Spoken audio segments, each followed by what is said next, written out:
Chapter 32, Coronation Day. Let us go backwards a few hours, and place ourselves in Westminster Abbey at 4 o'clock in the morning of this memorable Coronation Day. We are not without company, for although it is still night, we find the torch-lighted galleries already filling up with people, who are well content to sit and wait 7 or 8 hours till the time shall come for them to see what they may not hope to see twice in their lives, the coronation of a king. Yes, London and Westminster have been astir ever since the warning guns boomed at 3 o'clock, and already crowds of untitled rich folk who have bought the privilege of trying to find a sitting room in the galleries are flocking in at the entrances reserved for their sort. The hours drag along tediously enough. All stir has ceased for some time, for every gallery has long ago been packed. We may sit now and look and think at our leisure.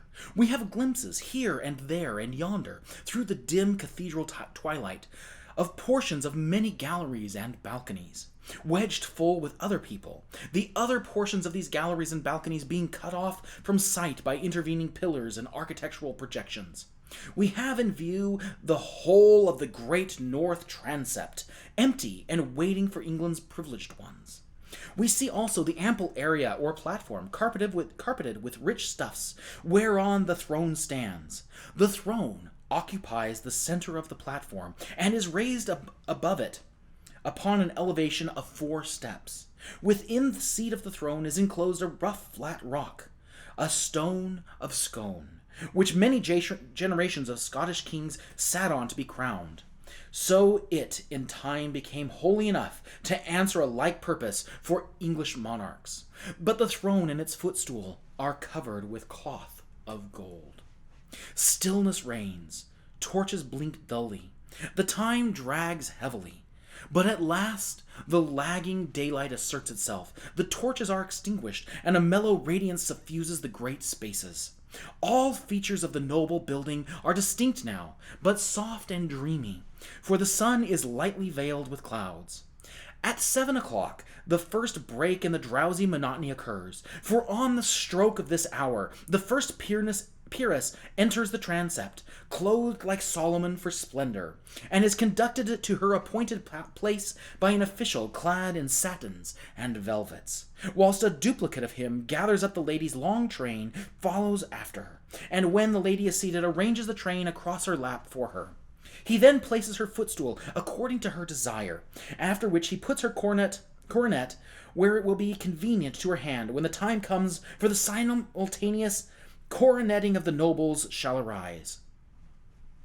By this time, the peeresses are flowing in a glittering stream, and the satin-clad officials are flitting and glinting everywhere, seating them and making them comfortable. The scene is animated enough now. There is stir and life, and shifting color everywhere. After a time, quiet reigns again, for the peeresses are all come, and are all in their places. A solid acre or such a matter of human flowers, resplendent in variegated colors, and frosted like a Milky Way with diamonds. There are all ages here, brown, wrinkled, white-haired dowagers, who are able to go back, and still back, down the stream of time, and recall the crowning of Richard III, and the troublesome days of that old forgotten age. And there are handsome middle-aged dames, and lovely and gracious young matrons, and gentle and beautiful young girls, with beaming eyes and fresh complexions, who may possibly put on their jeweled coronets awkwardly when the great time comes. For the matter will be new to them, and their excitement will be a sore hindrance.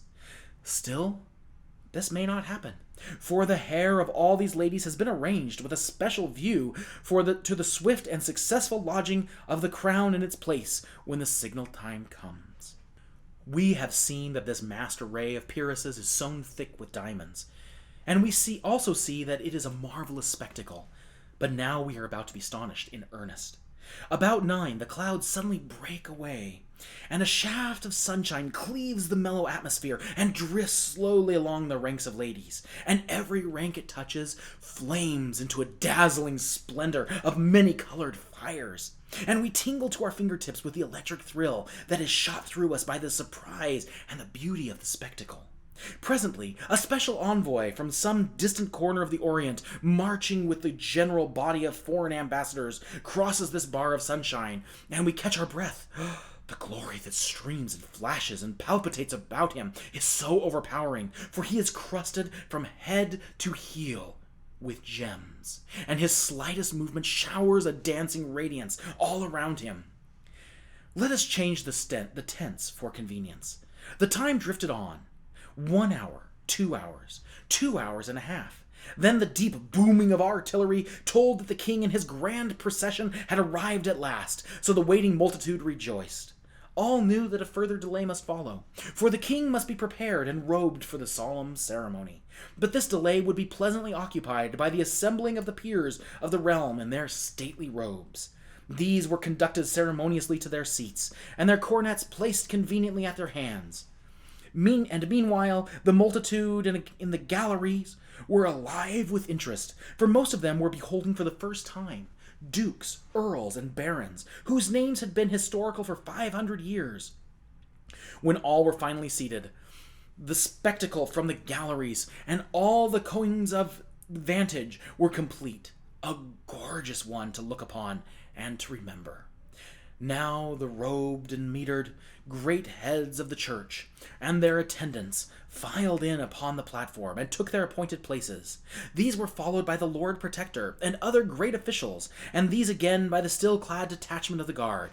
There was a waiting pause. Then, at a signal, a triumphant peal of music burst forth, and Tom Canty, clothed in the long robe cloth of gold, appeared at the door and stepped upon the platform. The entire multitude rose, and the ceremony of the recognition ensued. Then a noble anthem swept the abbey, with its rich waves of sound. Thus heralded and welcomed, Tom was conducted to the throne. The ancient ceremonies went on with impressive solemnity, whilst the audience gazed, and as they drew nearer and nearer to completion, Tom Canty grew pale, and still paler, and a deep and steadily deepening woe and despondency settled upon his spirits and upon his remorseful heart. At last, the final act was at hand. The Archbishop of Canterbury lifted up the crown of England from its cushion and held it out over the trembling mock king's head.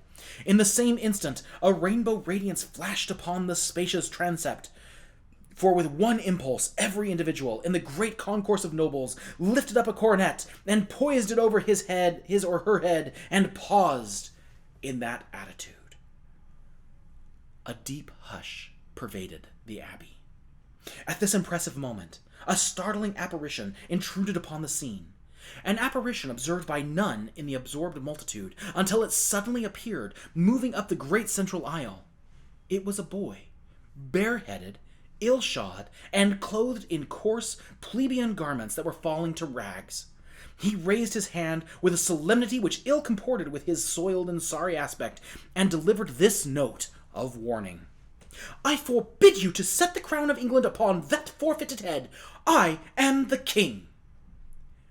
In an instant, several indignant hands were laid upon the boy, but in that same instant, Tom Canty, in his regal vestments, made a swift step forward and cried out in a ringing voice, "Loose him and forbear! He is the king!"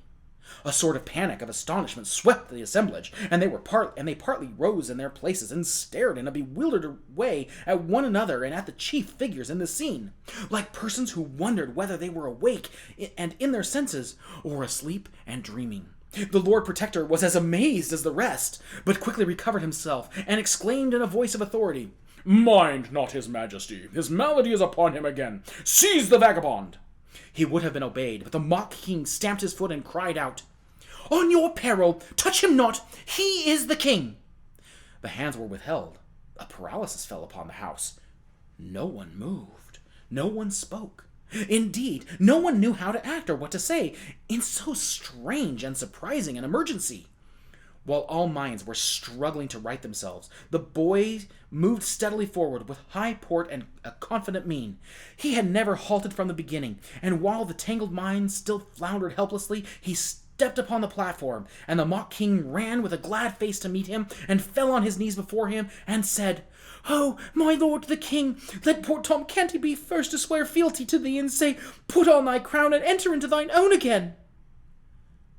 The Lord Protector's eye fell sternly upon the newcomer's face, but straightway the sternness vanished away and gave place to an expression of wondering surprise.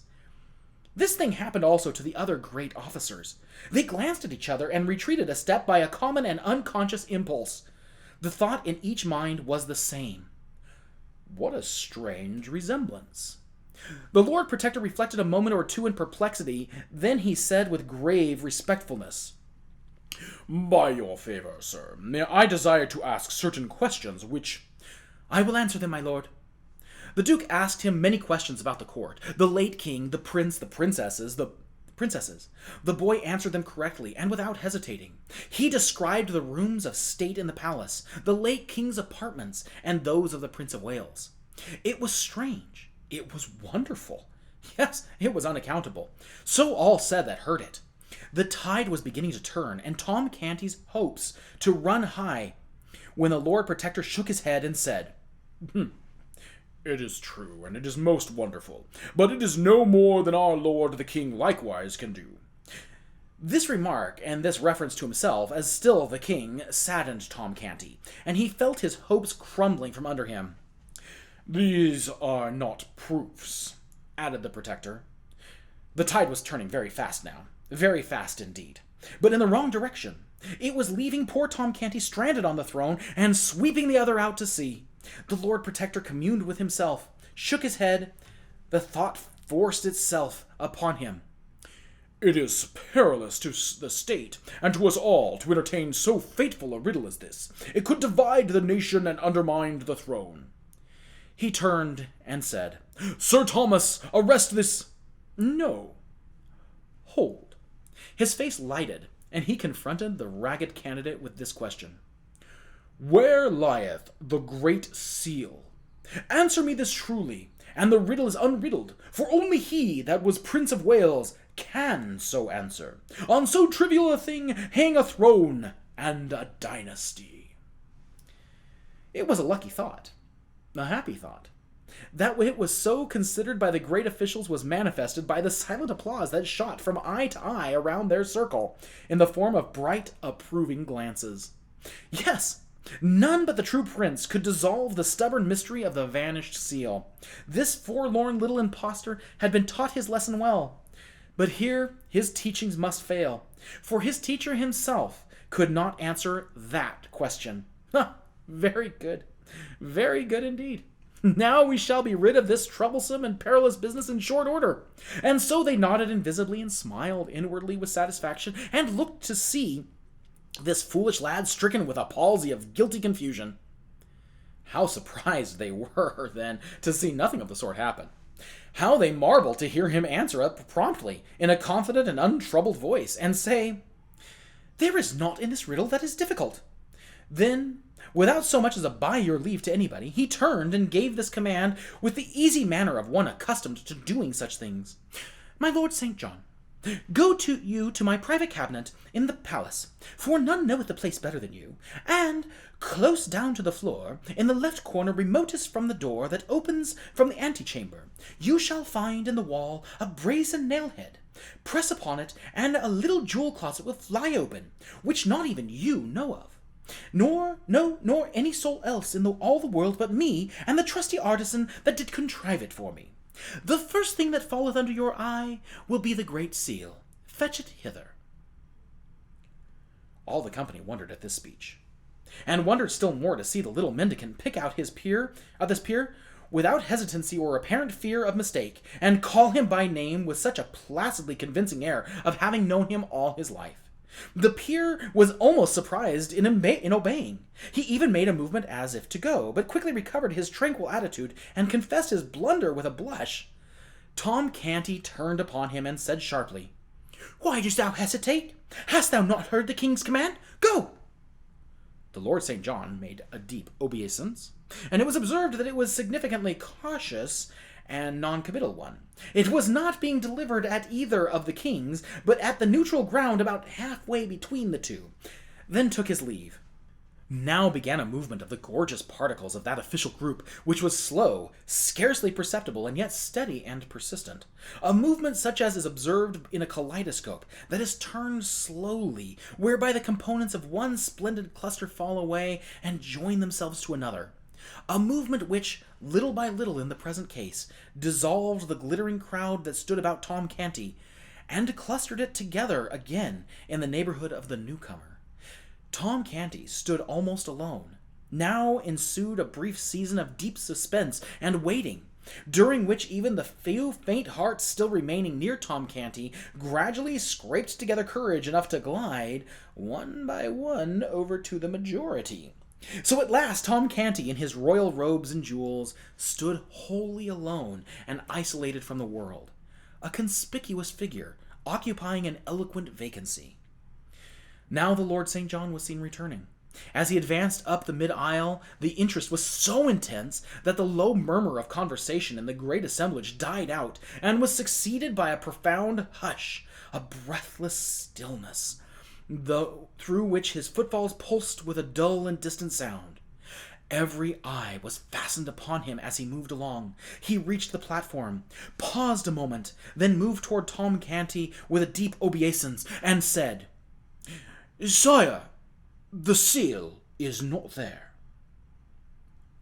A mob does not melt away from the presence of a plague patient with more haste than the band of pallid and terrified courtiers melted away from the presence of the shabby little claimant of the crown.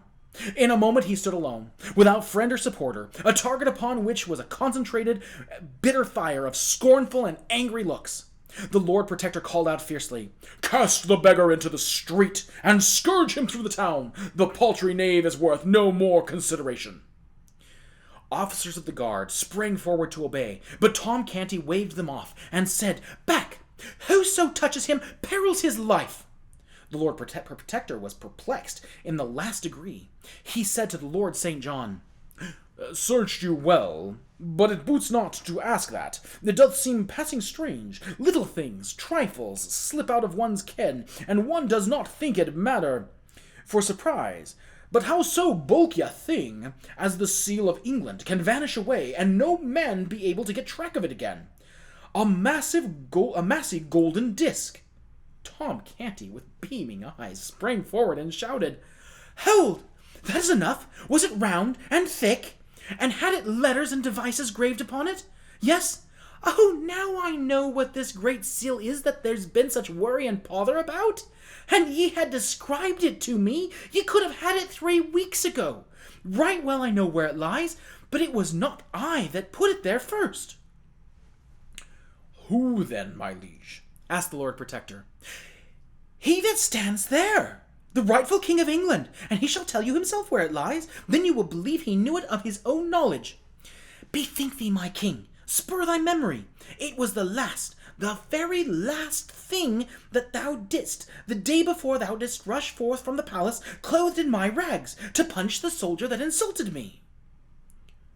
A silence ensued, undisturbed by a movement or a whisper, and all eyes were fixed upon the newcomer, who stood with bent head and corrugated brow, groping in his memory among a thronging multitude of valueless recollections for one single little elusive fact, which found would seat him upon a throne, unfound would leave him as he was, for good and all, a pauper and an outcast. Moment after moment passed. The moments built themselves into minutes. Still the boy struggled silently on, and gave no sign. But at last he heaved a sigh, shook his head slowly, and said with a trembling lip, and in a despondent voice, "I call the scene back, all of it, but the seal hath no place in it."